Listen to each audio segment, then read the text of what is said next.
I worked with my grandfather at Texas A&M at the Borlaug Institute for International Agriculture. And what we do is we develop agriculture development programs primarily funded by USAID and USDA, and we do true extension. And we go to Africa and other countries, what we call is true extension. So we go from growing conditions to market access and many things in between. And I can talk about that more later, but I want to get into some other things. When I talk about agriculture, I like to talk about why do we care? And I think all of you know all this. I don't need to go through all of these challenges that we're facing, especially when it comes to climate change. But we have a generation gap. Even in the United States, I believe our average age of a farmer is about 50. The same can be said for the developing world. So Africa, farmers at the age of 50. But we have many people who are the family members, the youth behind, who don't want to get into agriculture. So we've got to find a way to bring them into agriculture. So why do I care? You heard that I worked for some amazing organizations like the Salvation Army and American Cancer Society. And when I got to thinking of a cause, I always wanted to work with something my grandfather did, but when I got to thinking about a cause that truly was compelling to me, it's hunger. Why should a child anywhere in the world be born into hunger and die of malnutrition when we have enough food today? We just have many other challenges like logistics, cold chain storage. We need roads, basic things like that. But it was one of the most compelling things. And when you see a child who is starving or an adult, or you see stunting, and this is why I care. Can anyone guess how old this child is? Call out an age, someone. Okay, that's the wrong way to go. I needed you to say 12. No, 4 is good, he's 12.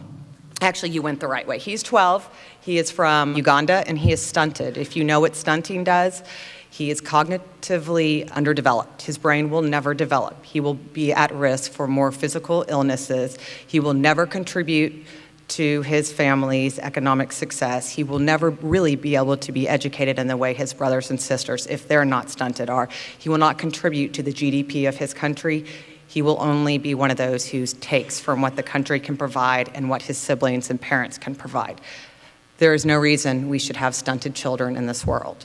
And the first 1,000 days from conception to the time a child's born is the most important time in a child's life, and that all is about nutrition. And we have plenty of this going on. And when you think about a country in Africa when up to 20% of the youth is stunted, you think about how are we ever going to pull them out of a underdeveloped country status?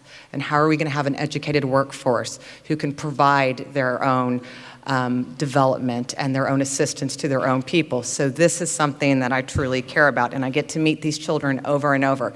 He is in kindergarten in here, and he's learning how to write his numbers and his ABCs at the age of 12. So the other thing that I think we need to look at is the causes of death. Every one of you knows about September 11th. It was a horrific thing, but when you look at the total numbers of people who died, and then you look annually at hunger-related causes and malnutrition today, why is this not the first thing we're discussing, whether it's history class, economics, or in science? This is one of the largest problems that's facing our world today. And if you look at the countries who have the most political strife or are in conflict, they are countries that are food insecure. The Arab Spring did not start because of some social movement on Facebook. It started because of food prices rising, and they weren't able to buy bread and basic things, and that's when they began rioting. So we know if you want a stable population, you start with agriculture. You create an agrarian society, then you educate, get health and infrastructure. That is the way we can affect this map. My grandfather, many of you may not know, I'm not going to go too far into his legacy, but he was a recipient of the Nobel Peace Prize, the Congressional Gold Medal, the Medal of Freedom, and he has a statue in Statuary Hall now that was installed on his 100th birthday, and it is in the U.S. Rotunda. My grandfather was many things. He was a warrior against hunger, he was a teacher, he was a mentor, but first and foremost, he was a scientist. He often said the fear of change is the greatest obstacle to progress. He came down on the side of innovation. He was known for being bold and quick to act. He was a fierce advocate for technological change, and especially when it came to smallholder farmers. His most potent view was that man's most advanced knowledge and technology should be used in the battle against hunger and poverty. There was no science too advanced for the smallholder farmer. But much like my grandfather's Green Revolution, which was the 50s, his research started in the 40s and went into the late 60s, we have the same issues. Some of the same, some of the different.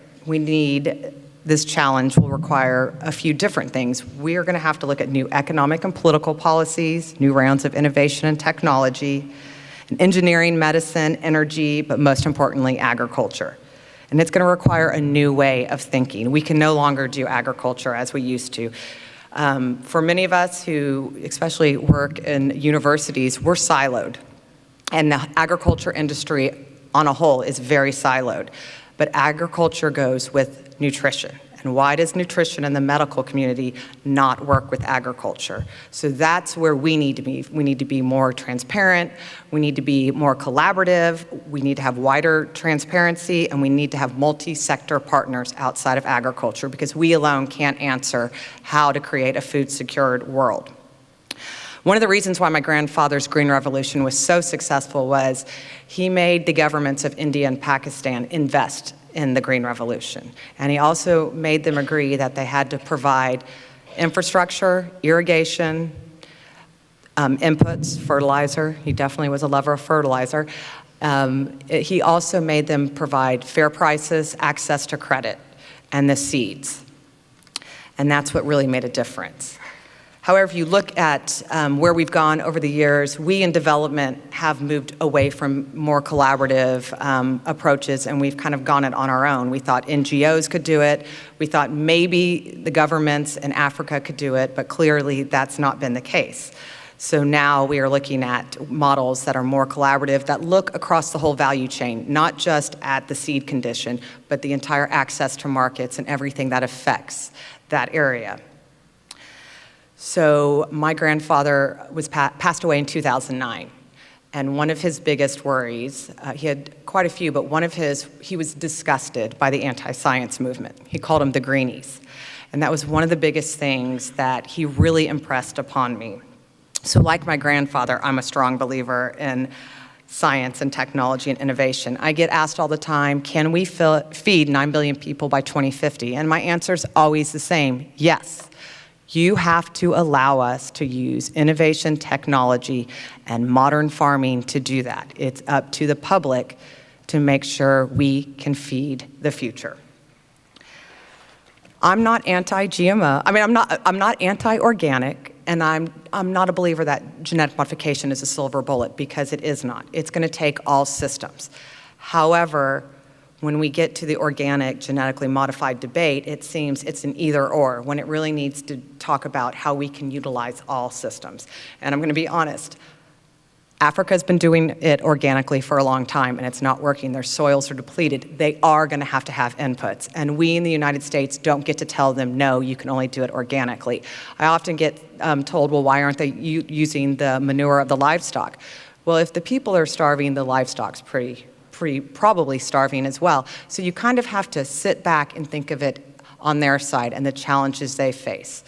And we don't have the right to tell them they can't use anyone's system as long as it's safe, it's environmentally sound, and it's healthy for the people. They get to choose their farming system, just like we don't want Africans or Europeans telling us how to farm. So I think it's important to know what drives the anti-innovation, anti-technology argument are the consumers.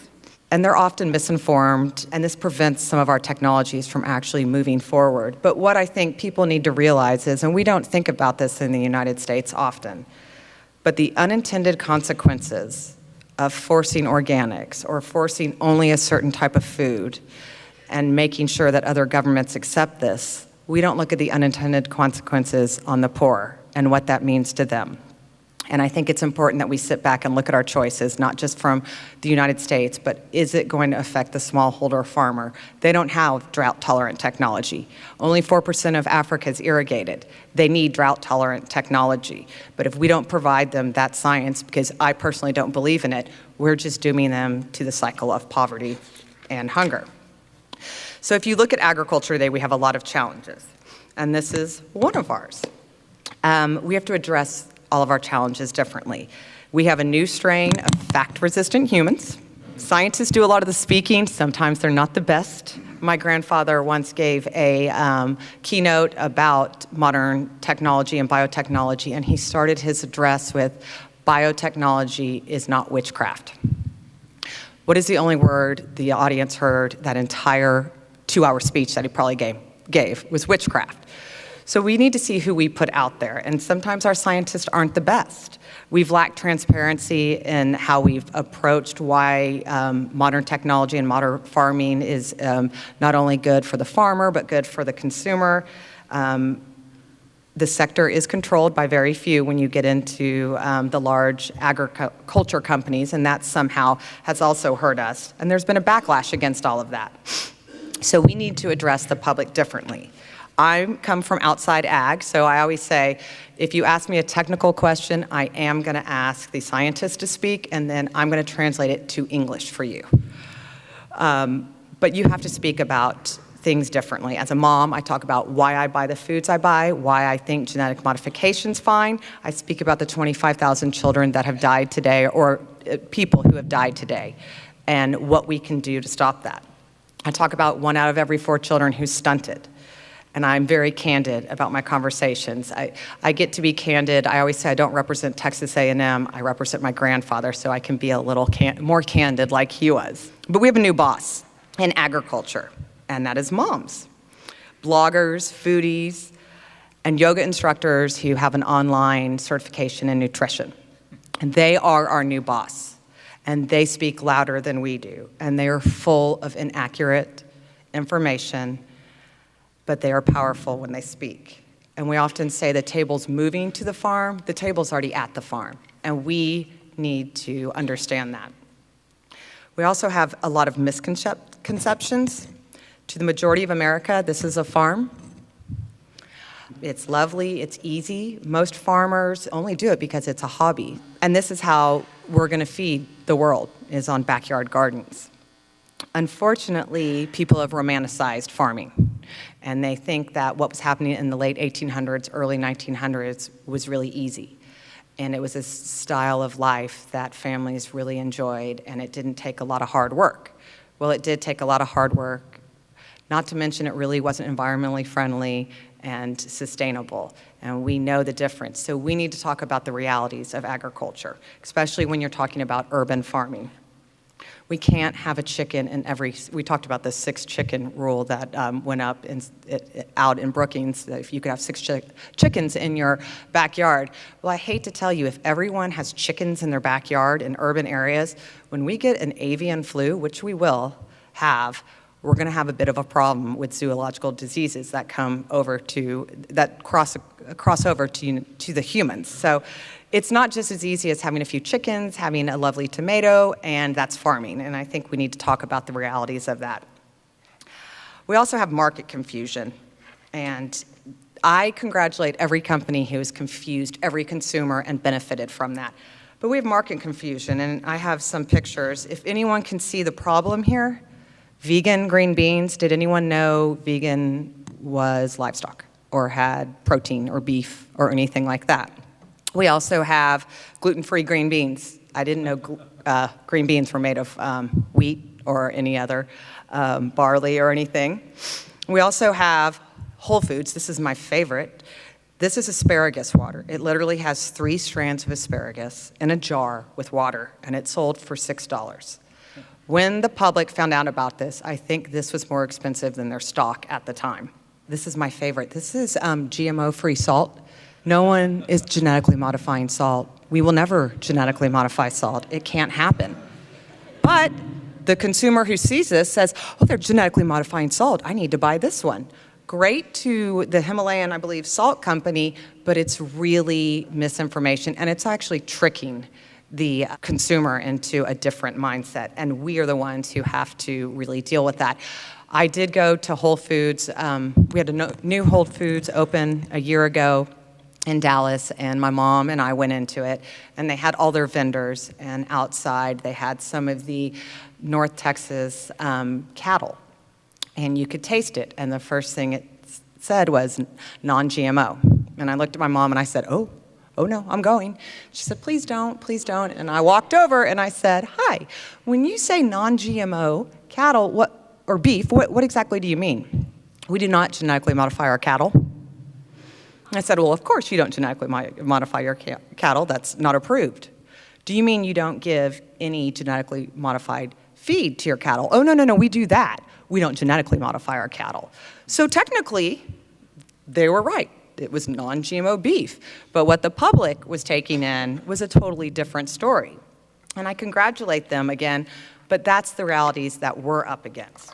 Then if any of you know the Food Babe, I don't want to talk about her too much, but she has a lot of followers and knows nothing about agriculture. She always pounds on Kraft for having GMO wheat. Does everyone know we do not have GMO wheat? It is not accessible, it is not on the market. I actually got asked that today in an interview, that was the reason for gluten intolerance. There is no GMO wheat on the market. I just want to make sure we all understand that today. If that's anything you remember, please remember that. But she's powerful. President Obama wrote me a letter on my grandfather's birthday publicly endorsing biotechnology and innovation and research. She had the letter the night before I did. That's how far this type of woman's reach is, and millions of women follow her. And she's dangerous, unfortunately, because there is no science backing her up. We also have sensationalism. You know, if you give your baby, I think Gerber, you've killed the baby because somehow or another their peaches are genetically modified. We're not genetically modifying peaches. Does anyone know how many genetically modified crops are currently being produced? It's about 7. Strawberries are not genetically modified. All my friends are buying non-GMO strawberries currently. Cantaloupe is not. Lettuce is not.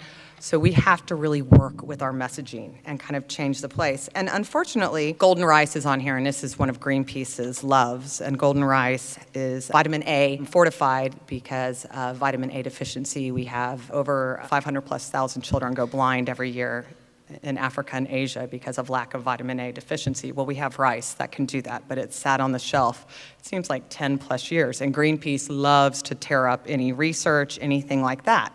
My problem with Greenpeace is you spend millions of dollars on splashy PR campaigns, social media, scare tactics. You send people who have no earthly idea what they're doing. You call them farmers, and they go in and pull up all the GMO rice. They document all of this, and they've paid them all, and it comes out later on that these people didn't even know what they were doing. They just needed money, and they weren't farmers. So my problem with Greenpeace and others is, okay, you don't like what we're doing? Fine. Why don't you put your hundreds of millions of dollars of your PR campaign into actual research? Give us an alternative.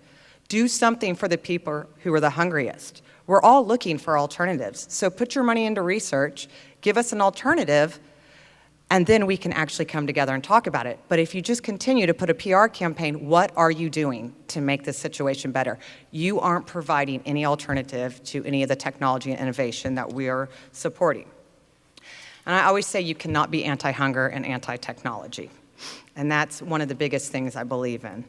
And sorry, I didn't get into bumper stickers. The great thing is we do have a future of ag to move beyond. We soon will not be talking about genetic modification. We have gene editing, we have CRISPR technology. It's all these wonderful things that will scare people, but we need to talk about it in a different way. Now, the next thing I want to talk about is hunger fighters, because all the students in the room, you're hunger fighters. You're what my grandfather called hunger fighters. There's nothing more that he loved than students and working with young farmers and scientists. And usually when people talk about my grandfather, it's kind of in this rock star of agriculture, if there is one, kind of status. But I like to humanize him, and I like to tell you who he really was and why he did what he did and how you too can do something like that. And growing up with my grandfather was nothing special. We just saw him as he was passing between Africa or Asia, down through Dallas and into Mexico and back. He always asked us 2 questions, and there were 5 grandchildren, and it was, how's your education, and what sports are you playing? What he understood was, what he told us was, always get a broad education. You need to know the history and why things are the way they are to really be able to make change. And when I was 9, I have an identical twin sister. We took him to show and tell, and we took the Nobel Peace Prize. He was upstaged by a hamster, and I think that was good for him. As a college student, I remember during Christmas asking him about the Kyoto Treaty and why we didn't sign it. Well, 3 hours later, he and I were done with our conversation. We had to start with the Big Bang Theory and then come up to modern day. And that's when I learned, know your history and why it is the way it is, because it repeats itself. But as I became an adult and really understood more of what he was doing, I was more interested. And I wanted to do something. And when he got the Congressional Gold Medal, it was given by Nancy Pelosi in the Congress, but President Bush was there. And I was walking him up into the rotunda, and there was a stage, and the agreement was that I would walk him up because who was really in charge that day? Nancy Pelosi or George Bush, the president? Because it was really a congressional event. So they decided I would walk him up. Well, the moment I got to about the step to go up, I had a Secret Service man say, stand down, please. And I was like, oh, okay. And George Bush jumped up on stage with him and, gave a big hi. But what was funny about that was my grandfather had 2 minutes to speak. 2 minutes. All of Congress was shut down. The Capitol was shut down. He went on for 32 minutes. And Nancy Pelosi's people were tapping me. You've got to stop him. You've got to stop him. He cannot go on. And I was looking over, my mom was in front of the stage, and I was like, and he wasn't looking at anyone in the stage. And if he did, he'd think, oh, I forgot about Mexico, and now I need to go and tell you the story of Mexico. So at one point, I leaned forward to President Bush, and I said, President Bush, they want him to stop. Can you stand up or something? And he said, this isn't my show. And right as he said that, my grandfather said, hunger and poverty and misery are fertile seeds, God, I can't talk tonight, fertile seeds for isms, like terrorism. And Bush leaned back and said, don't stop him now. So those were kind of some of the neat things. But I want to share why he achieved such great things because of his dedication. But let you know you can do the same thing. Any one person can do what he did. It's tenacity, believing in yourself, and drive. He was born in 1914 in a one-room schoolhouse. He didn't have enough credits to get into college. He ended up in Minnesota because he was a wrestler. That's why Iowa lost him. But what he believed was sports. Wrestling laid the foundation to who he was and his work ethic. It taught him discipline, teamwork, respect, courage, tenacity. It taught him how to lose. He would not agree with the new giving every child a trophy. It made him tough, and he knew he could hold his own against the world. When he was a 135-pound wrestler and wrestling someone 10 pounds up his weight, he knew he could do anything. He moved to Minneapolis during the Depression. He saw the bread lines. He was appalled at seeing people begging for a nickel to buy bread and sleeping in the streets, and he realized we were a sick nation. And he was angry, but he thought, if we're this sick, what are countries like Mexico and India? How bad is it for them if we've allowed this to happen? And that's kind of where he pivoted his direction and decided he really wanted to work on international issues. He had a phenomenal mentor at Minnesota named Dr. Steakman. Dr. Steakman knew my grandfather liked challenges and challenged him to go down to Mexico and work on wheat. It was the 1940s. My grandfather put my grandmother, God love her, and my 18-month-old mother, and they went down to Mexico on a train. And that's where my grandfather saw real poverty. When he got to Mexico, and what was told was his wheat research station was a field. And there was no station, there were no labs. He slept on the floor in a sleeping bag, no electricity, no clean water. He did not speak Spanish. He, for some reason, he was born in a Norwegian community in Iowa, and he somehow kept a Norwegian English accent. It was an American accent. It was very interesting, and then to hear him speak Spanish eventually. But what he said was it was a life lesson, because opportunities typically take hard work. and dedication and creativity, but they can change your life. And this is when his competitive spirit came involved. His breakthrough was called shuttle breeding, and when he did this, he was in his 30s. And I'm gonna, in a few minutes, talk about why I want you to know he was in his 30s. His shuttle breeding was considered radical. It was twice as expensive. He was fired and quit over it multiple times. Rockefeller was funding his work, and they told him no more. And when his boss finally said he had to discontinue his research program, my grandfather, in his young 30s, simply said, if this is a firm decision, I also will make a firm decision. You will have to find someone else to conform to your rules. I quit. And then he went on to say that he believed in his research and he wanted to stand his ground, and he told him, don't tell me what can't be done. Tell me what needs to be done. Let me do it and get the hell out of my way. I don't suggest you ever really do that way. He had a phenomenal mentor named Dr. Steakman, who was very good friends with his boss, who always somehow brought the two together, even though they didn't really like each other, and cooler heads prevailed.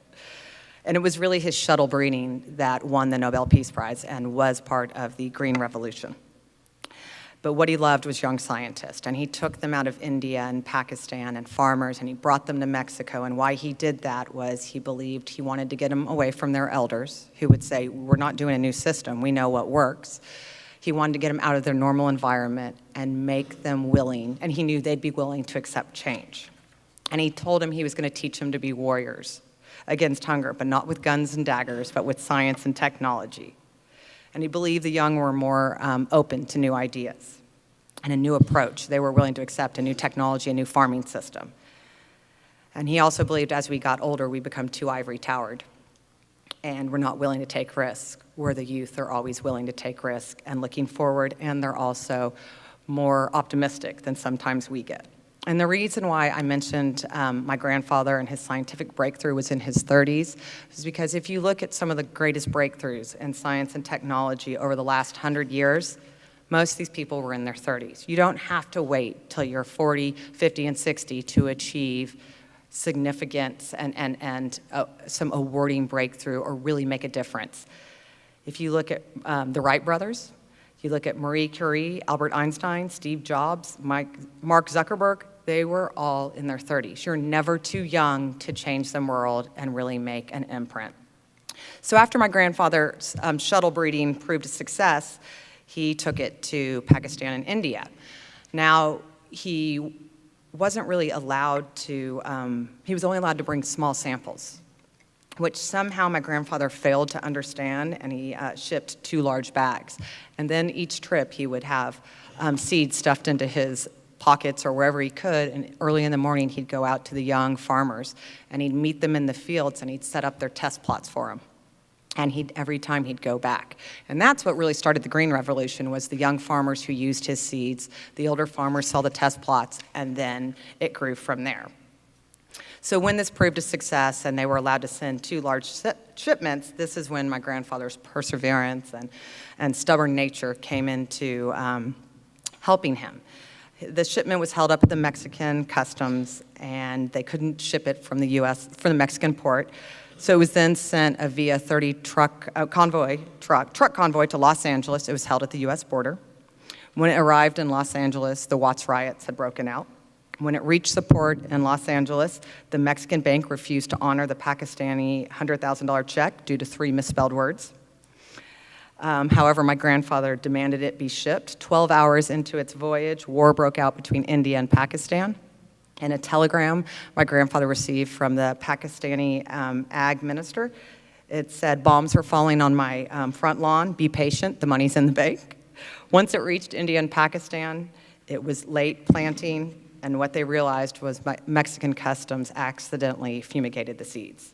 He did not give up, he redoubled his effort. I don't know where he got the money, and I'm sure that Rockefeller probably didn't know about this, but he redoubled it and sent it back out. And it proved a success. And again, the other reason why it was a success, not because of the youth, because he had the government have skin in the game. They had to do the irrigation, the fair prices, the seeds. So that was a new system. Most scientists at that time weren't bringing so many different sectors together. Upon the presentation of his Nobel Peace Prize, the chair of the Nobel Committee said, "Behind the outstanding results in the sphere of wheat research, of which dry statistics speak, we sense the presence of a dynamic, indomitable, and refreshing unconventional research scientist." If my grandfather was here with you right now, he'd want to speak to the students. And what he'd want you to know is believe in yourself. Be passionate, be optimistic. Negativity will never get you anywhere. He'd urge you to challenge the order of things and be bold and quick to act and not let bureaucracy defeat you, but do it with respect and have the science to back up your research. I always said there's a time and place to challenge the status quo. Pick that time wisely. Strive for excellence, not mediocrity. Anytime I think I'm kind of slacking off, I hear the mediocrity conversation with my grandfather. Most importantly, know your weaknesses. My grandfather was a horrible administrator. One time, one of the groups he worked with called and they said, "We need you have $75,000 this year on your American Express card. We need your expenses." And he said, "That's what the bill is for." So he was not easy to work with, but he knew he was a bad administrator. And that's why he never took a lead role at one of the international research centers. He wanted to be free to be a scientist. So know what you're not good at and know what you're good at. And be honest with yourself. Have a mentor, a role model like my grandfather had. Failure is not an option. Actions speak louder than word. My grandfather hated lofty rhetoric, and he didn't like wasting time on political correctness and debates. Always be prepared to learn from others. Even when he was questioning biotechnology, all the researchers took him in the labs and showed it, and he became a firm believer in its potential. Don't ever discuss your personal, political, or religious beliefs. It is no one's business. It's not going to serve you well. My grandfather was working in between India and Pakistan, two very different cultures and governments, two very different regions. If he had brought any of his political beliefs then, the Green Revolution never would have happened. I do not know how he voted. No one in my family ever knows how he voted. He was, at one point when they thought he was gonna die, his 3 doctors in the hospital came to visit him. And when he woke up the next day, he said, "I had this dream, and it was like angels came to me and they spoke to me. And one was a Muslim, one was Jewish, and I think one was a Protestant. And so I think I'm covered." Those were his doctors. He just didn't realize it. Each one was from that religious background, ethnic. So don't tell anyone what your beliefs are. Just work on what your mission is and your goal. Develop a thick skin. If you don't do anything, you'll never have critics, is always what he said. But be empathetic. And don't be blinded by extremist or elitist opinions. Know your science, advocate for your position, but do it with respect. Always respect those on the opposite side. When they make emotional arguments, it just makes them seem more irrational. And he always would say to you that we need unconventional partnerships and innovation, and that's exactly what we need to end hunger. We need bold, young minds who think differently, and that is who you are. Because if you remember, if we try to ban the future here, it will just happen somewhere else, and U.S. agriculture needs to continue to be the lead. So if my grandfather was here, he would praise you for your dedication, all of you who are dedicated to agriculture. He'd want you to remember there are 25,000 people who die today due to malnutrition and hunger-related diseases. And that 20 and 30 million are facing a famine within the next 6 months in Africa, and that is in northern Kenya, Somalia, South Sudan, and Uganda, and it'll grow. And it's politically driven, it's climate change, it's heat and drought and all of those things, and we can prevent 20 to 30 million people from facing this if we all pay attention and do something about it. Before my grandfather died, he was actually told he had 3 days to live, and we got him home from the doctor. He said, "I have a problem." And my mom said, "Daddy, what are you going to tell me?" And we didn't have any clue what he was going to say. I kind of thought he was going to say, you know, to his 2 children, "You've done a great job raising the family. Your mother, his wife, was phenomenal," those kind of things. And he said, "It's Africa. I failed Africa." And my mom looked at him and she said, "Daddy, I cannot help with Africa." And I called him To Daddy, and I said, "To Daddy, you have trained thousands of hunger fighters. There are many people who are upholding the Borlaug legacy. They will bring a green revolution to Africa that is specific for each region, each country, each village, and that it's okay to let go. And I always get a little sad when I talk about that. But we had many people call and talk about their dedication that day. We had people fly in those last few days just to say, it's okay. So when I look at you, I think all of you have the potential to change the world, to be a Norm Borlaug, or a Norma Borlaug, as I like to say. But you can help bring a green revolution to Africa or Asia, South America, anywhere where we see hunger and poverty, because there is no reason for hunger and poverty in this day and age. So I want to thank you. This is my information. That is my hunger fighter. That was my grandfather's research fields in Obergon, where he did the shuttle breeding. And that is Luke at 6. I just took him to Kenya for spring break at age 8 so he could see what his grandfather did, a little of what I do. We are the proud foster parents of an elephant.